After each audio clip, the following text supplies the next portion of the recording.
pagsasaka po ay buhay namin. Dahil hindi kami mabubuhay kung hindi kami magsasaka.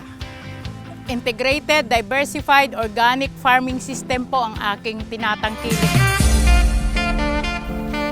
The Purisima family of Bgy Tinawagan Tigaon, Camarines Sur is a tribal family of the Agtang Tabangnon, an indigenous people's tribe composed of 110 families and is registered with the National Commission on Indigenous People (NCIP) as Tinawagan Tribal Component. Mang Bayani, the head of the family, did not finish college, while Manay Vicky, who is the chieftain of the Tabangnon tribe since 2002, has tapped a degree in political science. They married in 1987 and were blessed with 4 daughters. Both of them grew up in a family of farmers. As Manay Vicky grew up, she saw the plight of her tribal group, who were often deprived of basic services and always at a disadvantage. Living her dream to be a lawyer for her tribe, she has been a strong defender of her people, like her mother, who is also a tribal chieftain in Turage, Sangay, Camarines Sur. Bayani, on the other hand, worked in the farm at an early age and even worked for others doing weeding, transplanting, repair of dikes, and harvesting to support his family. As farming is the family's major source of income, they rejoiced when the couple obtained a 2-hectare land at the foot of Mount Isarog through the Comprehensive Agrarian Reform Program. Being happily married, Mang Bayani has decided to name their farm after her wife's name, the Vicky's Farm, and now popularly known in the locality as VK's GAP Certified Farm. 1 hectare is planted with rice and fruit-bearing trees. Another 1 hectare is planted with corn, pinakbet, vegetables, herbs, and spices, which have passed Good Agricultural Practices certification.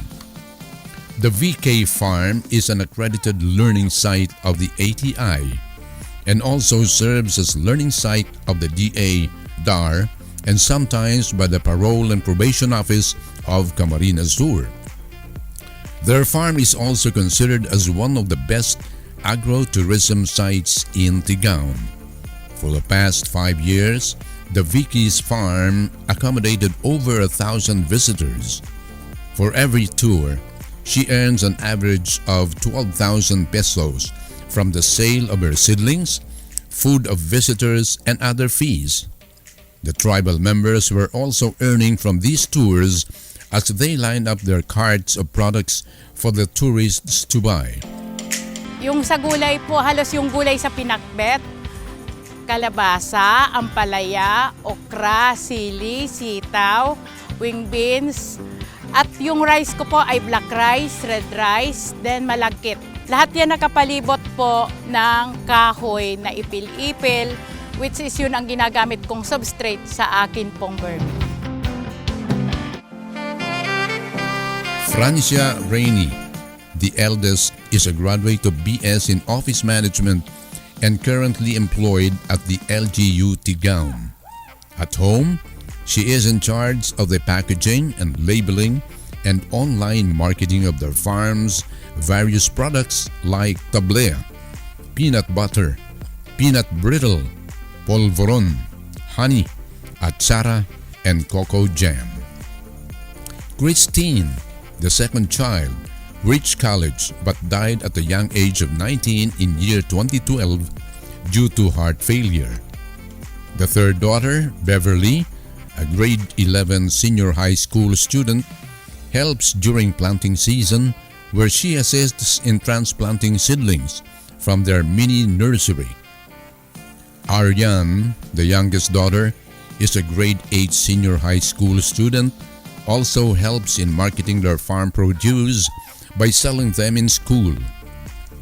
Both Beverly and Aryan help in different farm activities such as transplanting, watering, and even during harvest season.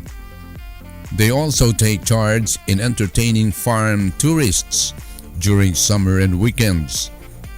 Manay Vicky is very active in their community, as she is known as Champion of Women Empowerment, having served as barangay councilor for 4 terms. She is also designated by the Department of Justice Provincial Office as Parole and Probation Officer Aide since 2003. Manay Vicky is also the president of the RIC of Tinawagan and the Vegetable Growers Association of ARB since 2014. Vice President of Cacao Growers Association of Tigaon. She and her husband are also members of the Couples for Christ. She is also the representative of Women's Sectoral Committee of RAFC Bicol. In 2017, she was awarded as the DA's National Outstanding Rural Woman and has represented the country in 2018, serving as one of the resource speakers in Papua New Guinea during the Policy Dialogue on Women in Agriculture and Fishery. Also in 2016, she was given a Gawad Parangal Award by the local government unit of Tigaon. Manay Vicky also sits in the Municipal Planning and Development Council of Tigaon as representative of the vegetable growers. Mang Bayani is a member of ARB Vegetable Growers and Tigaon Corn Cluster. The Purisima couple helped resolve the infestation of corn leaf hopper suffered by the upland corn farmers in 2015 and 2016 by tapping the technical assistance of MLGU Regional Crop Protection Center of DA RFO5 and UPLB. Their children are also active members of various organizations like the 4-H Club in their barangay and municipality. To update them on new technologies, the family attends various training on crops production, financial management, food processing, and other capacity building seminars conducted by various government agencies like the DA, ATI, and DAR among others.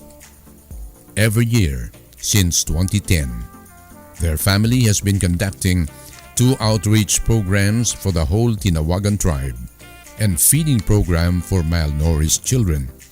Their family had its share of life's ups and downs. When the second daughter died in 2012, their family was severely depressed, causing Manay Vicky to suffer a stroke which paralyzed half of her body. Mang Bayani also battled with depression, but their mission in their community drove them to bounce back to life and continue with their farming and noble mission. Yet, amidst these hardships, their passion in helping improve the lives of their people, contribute to food security in their community, and safety environment remains burning.